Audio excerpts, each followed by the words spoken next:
Hey, Carl. Hi, Carl. やあロッテ。 Hey, 時 Lotte. 間ある？いやあんまり。何？ Yeah, Carl's ちょっとお茶でもどうかなって思って。それにシューバ Mr. Schubert, his father. についてももう一度話し合いたいと思って。もうそのことはいいんだ。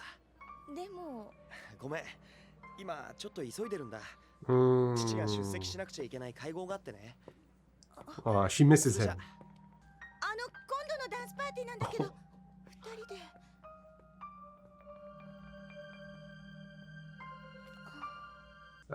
Lotte. I mean, it's essentially a double-edged sword, isn't it? She did something really quite important for Carl, or assisted, right? She played a part. But in doing so, she helped that new relationship, right? Important new relationship. Carl's doing catch-up at this point. Sanctuary. Oh, is this Lotte's sanctuary? The good old computer labs.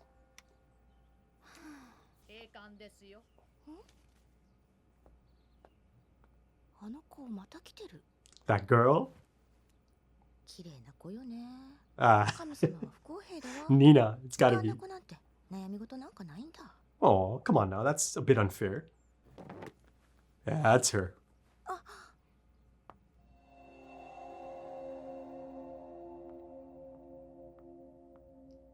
あの子どこかで。 ダ Ah. ンスパーティー？ そうなのよ。こういうの私あんまり趣味じゃないんだけど、友達に She remembers it because she's seen Johan before. ごめん。悪いけど今夜は無理なんだ。え？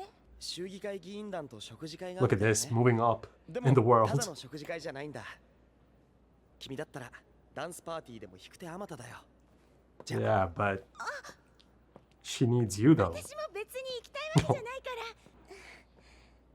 You can kind of look at it from both angles, you know?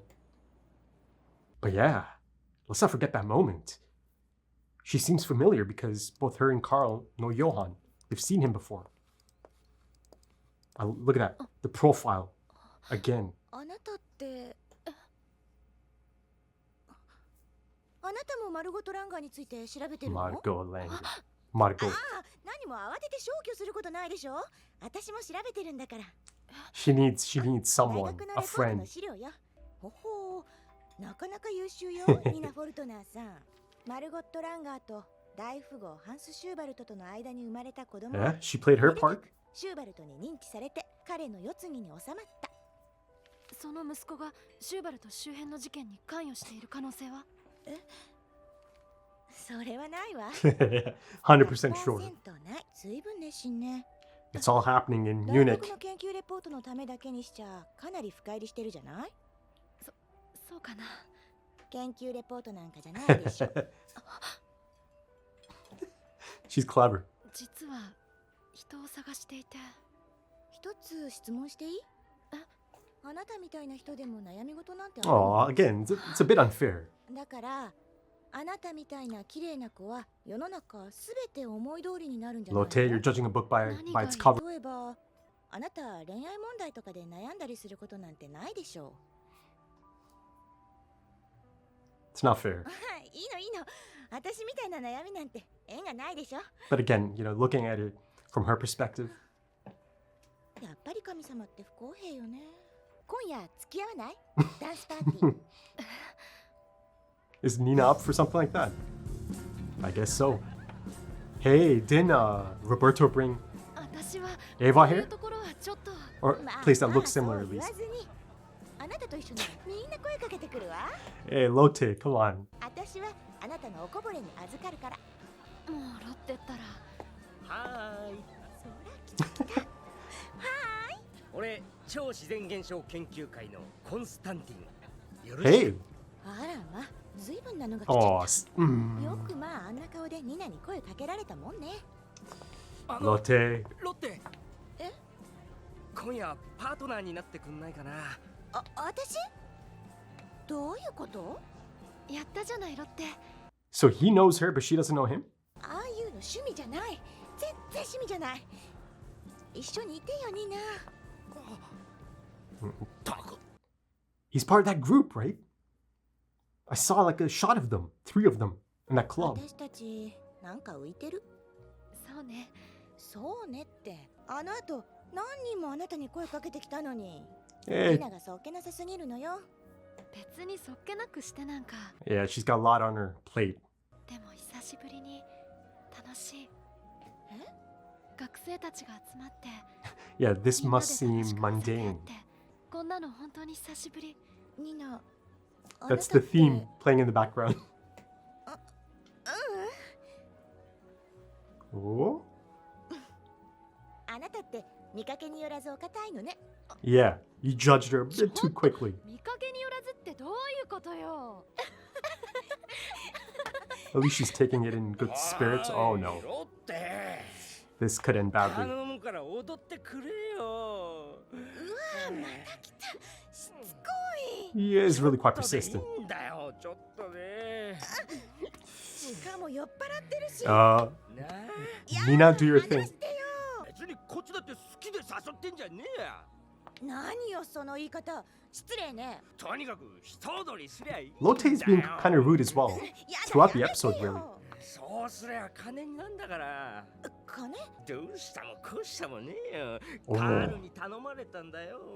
今夜一晩パートナーになってやってくれってさ。だからさ、ちょっとだけ踊ってくれりゃそれでいい He really is a Schubert, isn't he, Carl? やめて。やめて。 Okay, ほんの一曲でいい you're ん doing too だ much か now, ら brother.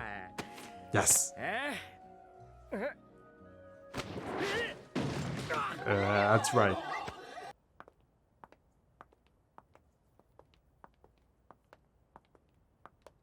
This is beautiful stuff. Look at this. Ah, 好きだったから。 I love this track. カールのこと好きだったから彼の父親探しに協力したの。 But then, 私彼のこと好きだったから。でも彼がシューバルトの本当の息子だって証明できたら父と用事がある。父と Naturally. 約束がある。父が oh, I love how, you know, Nina's able to be someone's rock. But 振られるのがこんなに辛いなんて思わなかったよ。 but also think of Constantine. 辛いことばっかり。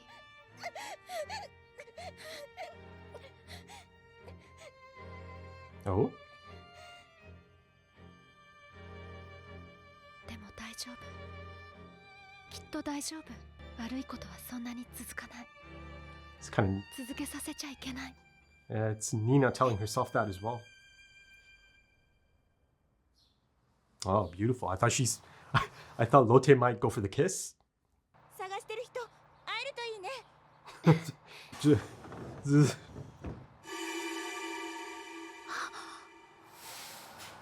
Yeah, that angle. Oh, beautiful stuff. I think she finally clocked it. ニーナ、あの子どっかで見たことあると思ってた。ヨハンそっくり。 Oh, good stuff. Good stuff. Ooh.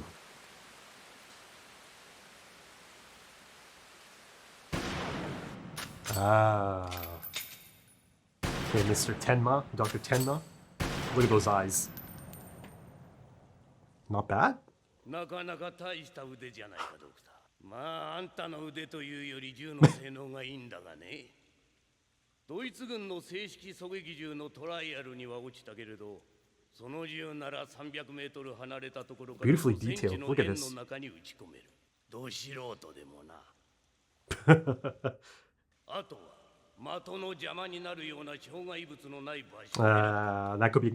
that could be a complication. 338ラブアマグナム4発込められる。ただし4発も撃ってる余裕はねえよ。 You've got to do it in one. 一発で仕留めなきゃおしまいだ。 Wow. Huh. Oh. Okay. Scoping out the target.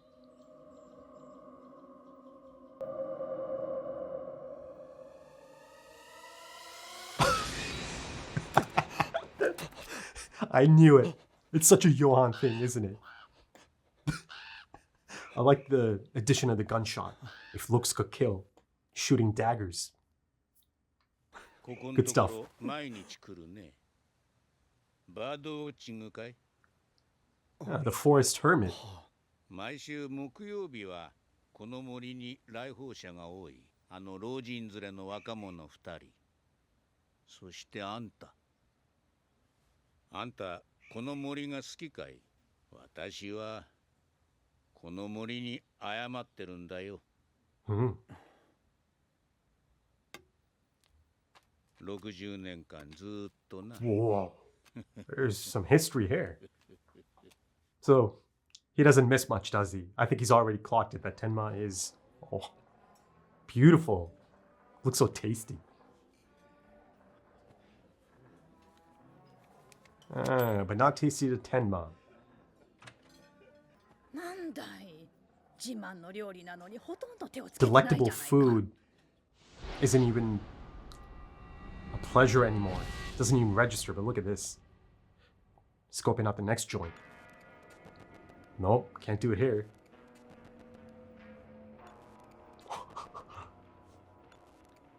Out in the open. This guy.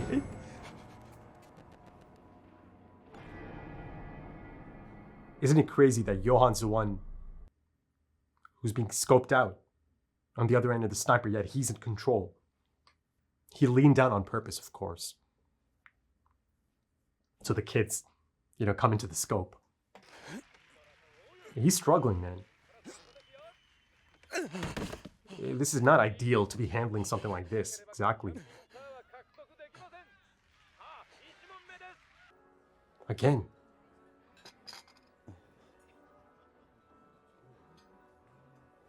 また料理に手つけないで帰る気かい？1週間ほど前にも来たろ。いくら混んでたって客の顔を覚えてんだ。 Let's put a pin in that. That could be coming back in スープ later. だけでも飲んできな。サービスだよ。ひどい顔してるよ。ありがとう。 Yeah, he's not in the right condition to do anything, really. Especially not that. I love how the forest has been presented so alive almost, right? Lush. This guy. この場所だ。この森で撃つしかない。 It's definitely not the open field. Johan knows. He knows. Of course he knows. I mean, he turned around and looked. See, look at this. There's something almost, I don't know. Yeah, it's catching up to him.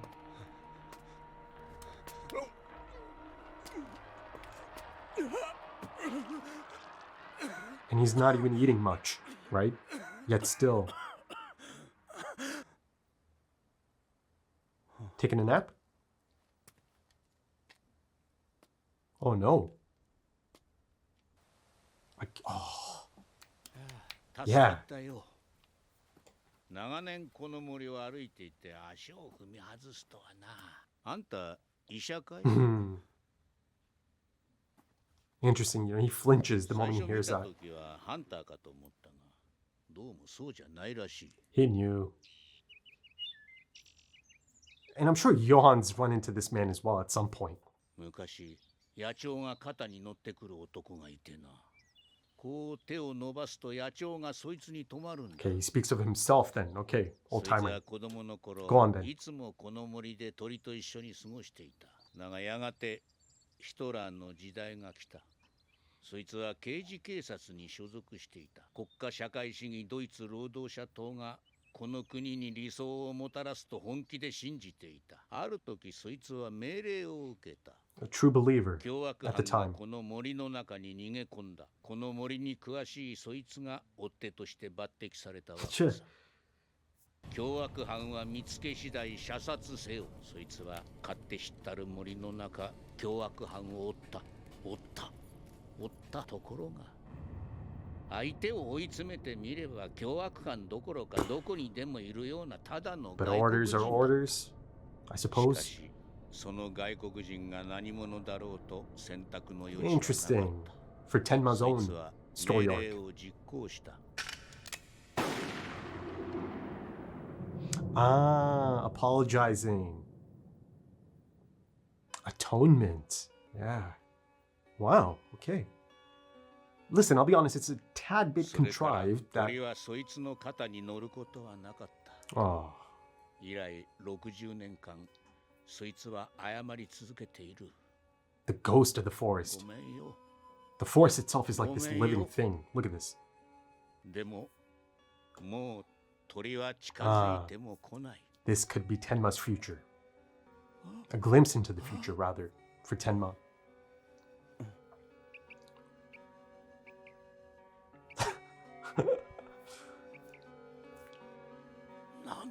Yeah, it's not too late for Tenma. Not too late. もう大丈夫だよ。もう二度とこの森で血は流れない。そうだろう。 He understood. He understood.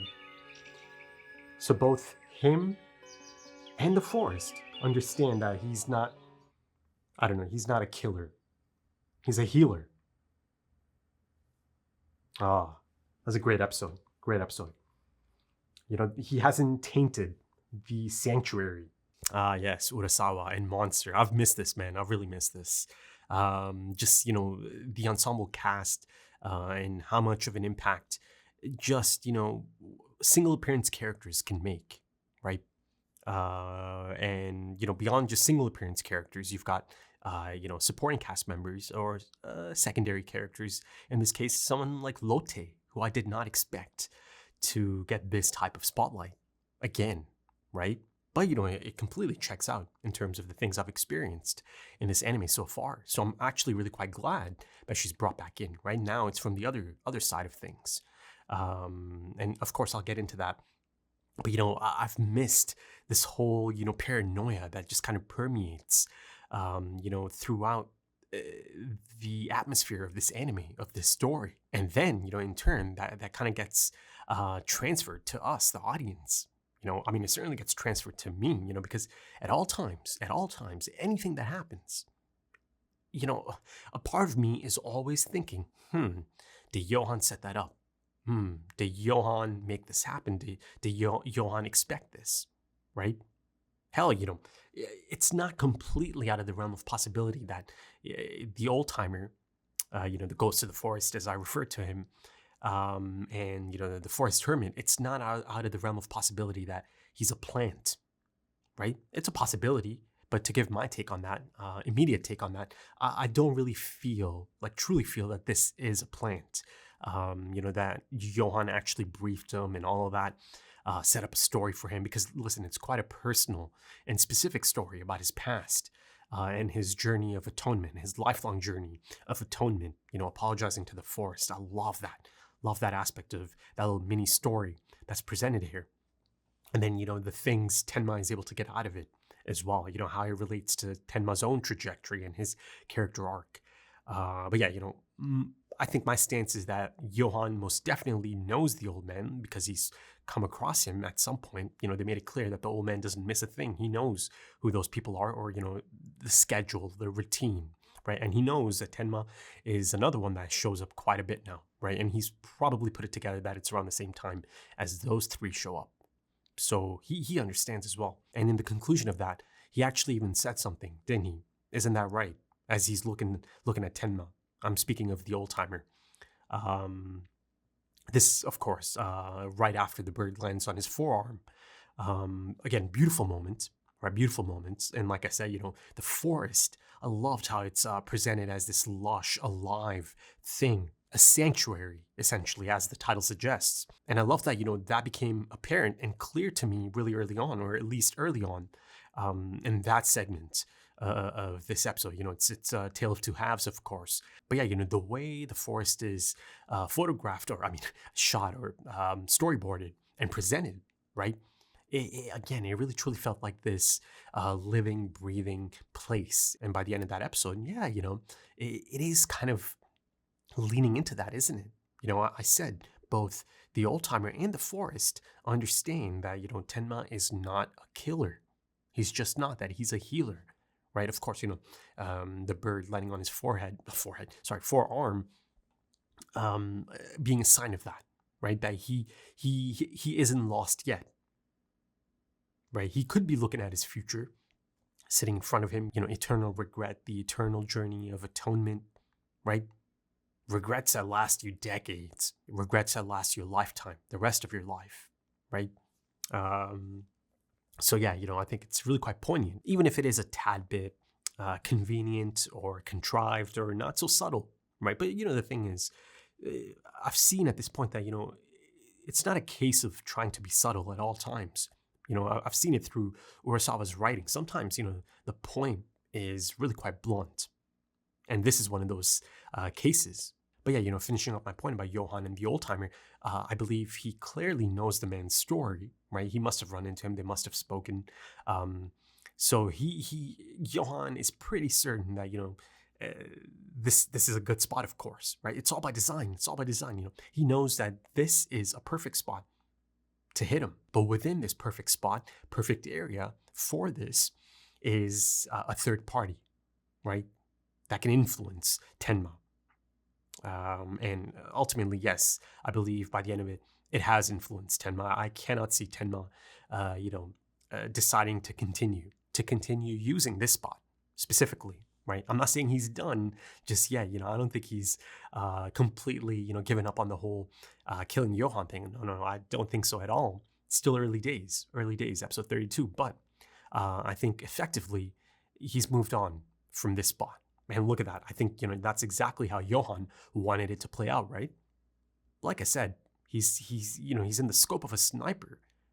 One click, one finger, and, he's dead, right? Now, of course, us, the audience, knows that, Tenma's not about to just shoot him.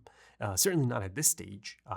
If ever, I'm not even convinced that Tenma is going to end up killing Johann. I do believe that he is going to take a step back from that specific approach. But yeah, this is perfect for Johann. I'm so sure that he wanted it to play out like this, that Tenma cannot use this spot, this perfect spot, right? Because he certainly cannot use, the open field, him and the young kids, right? And of course, Tenma can see there's kids, right? He's surrounded by kids, and it's just right in the open. But the point I was making about Johann choosing to lean down in that really specific moment, first of all, because he understands that Tenma must be watching, right, from some angle. And this kind of goes back to my discussion points from the last episode. The reason he did it is because it gives Tenma that jolt, right? Looking at all of them from a distance, to then having kids within the scope itself, right? The target area of the scope, that's a jarring moment, right? And you see that in Tenma's reaction, immediately just floors him, right? Staggers him to see those children in the scope of that gun, of that sniper. And of course, like I said in the last episode, Johann is the type, right? Because of course he knows all the perfect spots and everything. I just knew he's the type who is going to clock Tenma, or at least make it clear that I understand that you're around, Tenma. So I suppose it wasn't exactly how I kind of pictured it, or speculated that it'll be through the scope of the sniper and he'll actually look right into it. But it's pretty much the same thing, isn't it? He looks in Tenma's direction. And I love the sound design there. Actually, I don't think it's a gunshot, but it's something really similar to a gunshot as he clocks Tenma and Tenma clocks him. It's that sudden jolt that drives him back.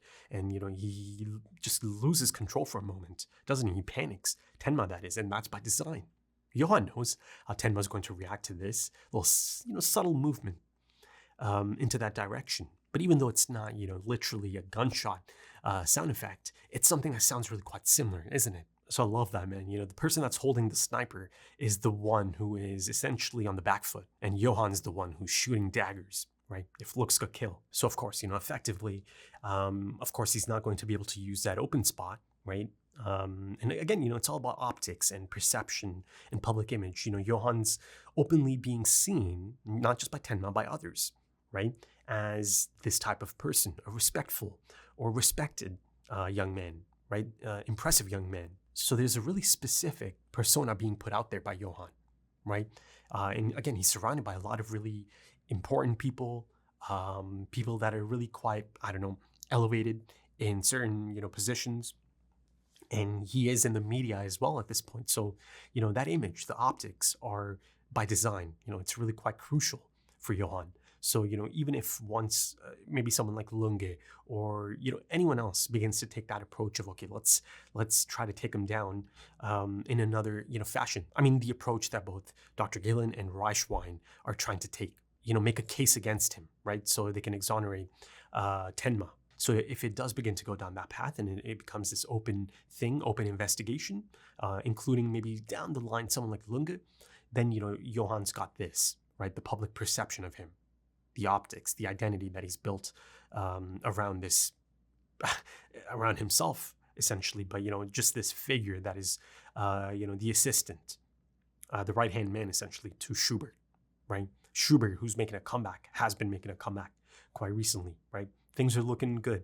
Things are looking good. And of course, he's got Carl by his side. Carl, who is certainly a focus in the first half of this episode, someone that is preoccupied now, right? His time is being taken up by, his newfound important relationship, right? Yes, Lotte had a massive hand, actually. I think I kind of downplayed it. She had a massive hand in, giving Carl that push in terms of, actually getting over it and actually going through with it, right?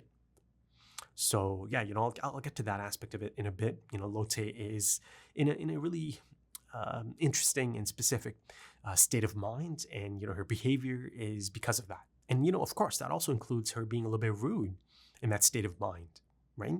As far as assumptions are concerned, as far as treating other people. But let's finish up that point. So he cannot use the open field. And he cannot continue to use the forest, right?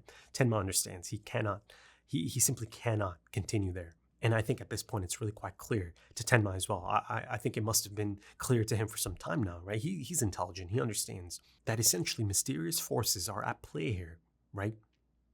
And, I just mean that as a figure of speech. But yeah, mysterious forces, the universe itself, nature, other people, the run-ins with other people, his own body. All of these things are coming together and trying to stop him from going through with this. He sees the signs. He must see the signs at this point. He understands that this is not really truly him. His own body is rejecting this notion, right? He's under a lot of stress. He's just not able to cope. So at this point, of course, it's clear that he's going against the grain, right? Really going against the grain. And, I suppose I can bring in that idea of, mysterious forces and the universe and nature and other people, such as the old timer, who are able to immediately gauge the type of person Tenma is. Perhaps I can apply some of that to this idea of, this coming together being a little bit convenient, a little bit contrived, right? Because this is the exact thing, the exact perspective that Tenma needed. And that's the one that falls in his lap. That's the one person that happens to be there in the forest, right? That kind of, scopes out the situation himself. And, for that reason, he does, decide, I'll share this personal story. But it kind of continues from the last episode, doesn't it? This idea of Tenma being detached. But, it escalates quite a bit throughout this episode. His condition, his physical condition as well, and his psychological condition. He's in no condition or position or state to be even contemplating something like this at the moment. I mean, it's doing an absolute number on him psychologically, and physically his body is reacting to all of this and rejecting all of this, the idea of this, the reality of this, right? You've got not random people, but other people noticing that, okay, he looks terrible. He's in bad shape. He's not eating. His body's rejecting all of that as well. And yeah, he kind of had his own sugar moment, didn't he? Right? His own taste of sugar moment. As all of this beautiful food, this tasty looking food is, focused on, beautifully drawn and storyboarded, of course.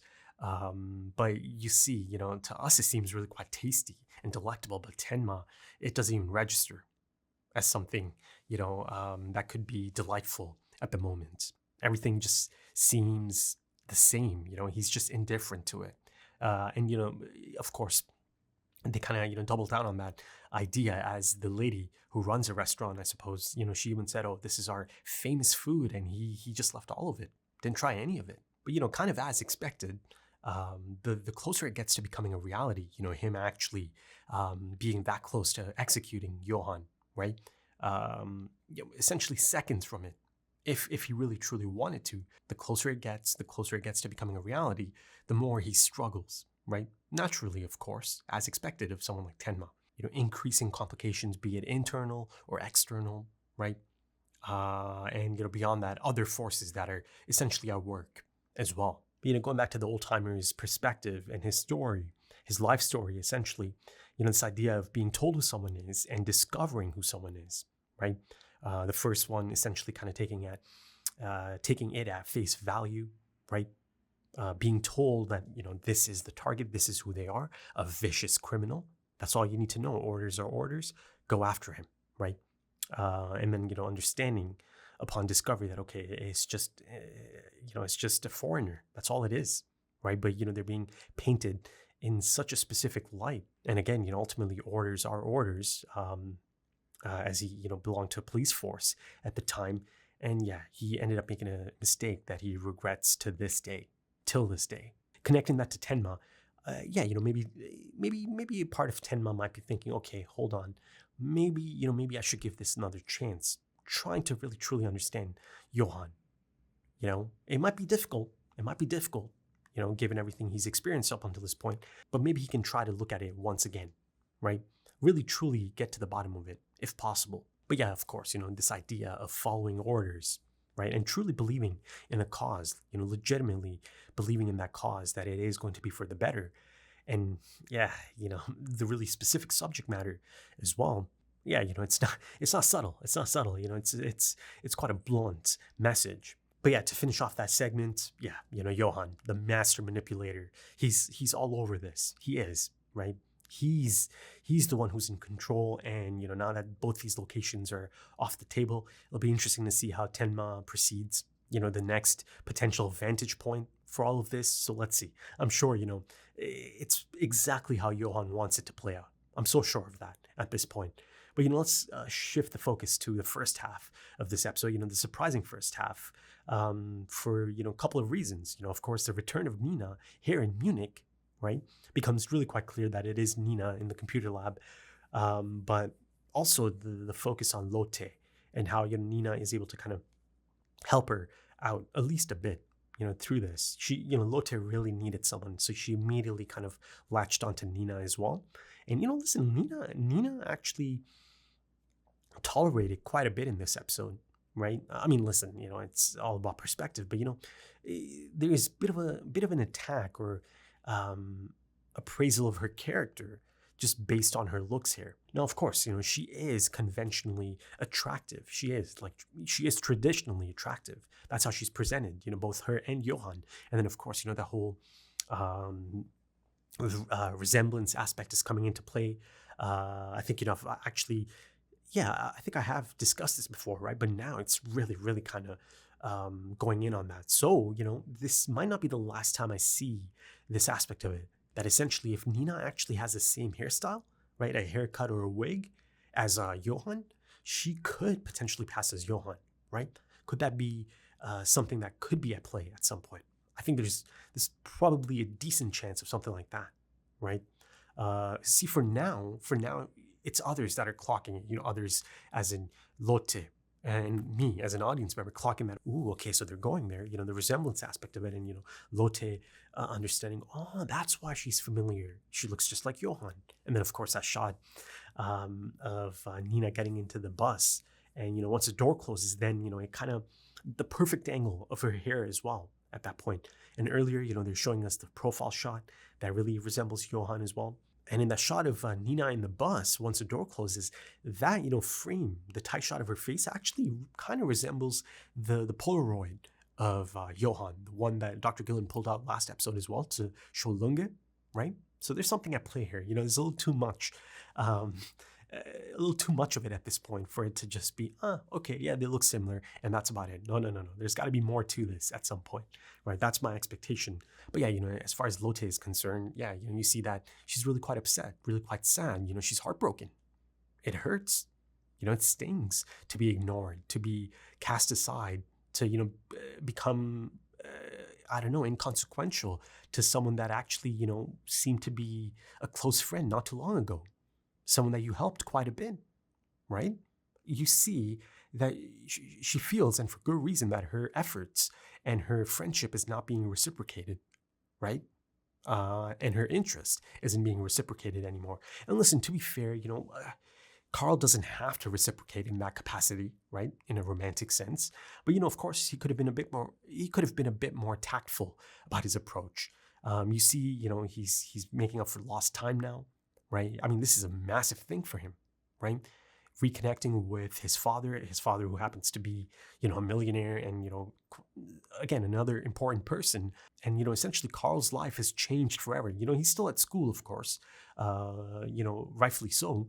But, his life has changed forever. And yes, Lotte had a hand in that.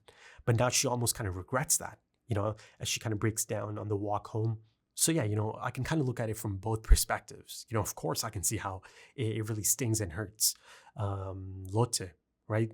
Again, to be cast aside and to all of a sudden just not matter at all. That type of sudden shift in, demeanor and behavior, that can be hurtful. I'm sure a lot of us can, relate to that, right? At some point in life, I'm sure a lot of us have actually felt that, that sting, perhaps, or, just your feelings not being reciprocated, or your efforts not being reciprocated. But to give you a personal perspective, I suppose, and I'm sure many can relate, if my efforts are not being reciprocated, right, my respectful efforts are not being reciprocated, then my, plan of action there, or, my next move is usually just to remove myself, right? I'm all about, getting the respect that I'm putting out there. And sometimes people kind of decide for the both of you, don't they? By behaving in a really specific manner, right? Someone else's behavior can mean, okay, I've got to approach it in a really specific manner now. That's that. But of course, the major difference here is that Lotte can't just do that, right? Because she cares for Carl. She likes Carl. And it hurts. It hurts, especially because Carl does kind of end up doing something that's a little bit questionable, I suppose. Like I said, he could have been a bit more tactful about it. He paid, or he offered to pay someone, I'm guessing a decent amount at least, given, that Constantine is really quite persistent, really persistent, as both of them noticed as well. It's a bit of a dick move, but, also I don't think Carl's the type who is in tune with, this side of things. Right? He's not a romantic. He doesn't have that much experience in all of this, dating and feelings and all of that. That's just my read on him since the beginning. He's just not that type. Much like how Nina, even though she is traditionally quite attractive, this is all quite foreign to her, this idea of, clubbing and, mingling and, being looked at as this, I don't know, trophy almost, right? As a lightning rod for attention. No, it's all foreign to her. And, ultimately Lotte does kind of understand, okay, maybe I judged rather harshly or rather quickly, right? Unfair. Her judgment of Nina is unfair, but again, dramatic irony, because she does not have the information that us, the audience, has about, Nina's trauma, her past trauma, her current trauma, her just situation altogether at the moment. You see that just the idea of being or getting to be a normal college student it's I don't know, it's like a pipe dream, right?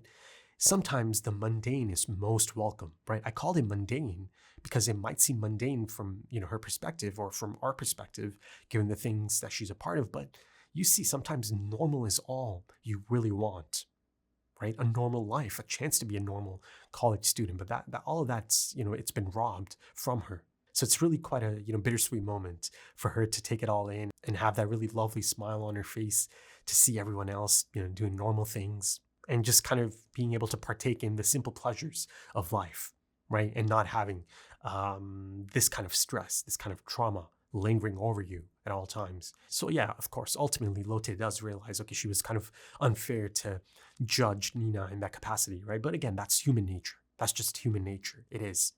right? I think the only thing that's a little bit unrealistic is Lotte being so outspoken about that aspect of it, right?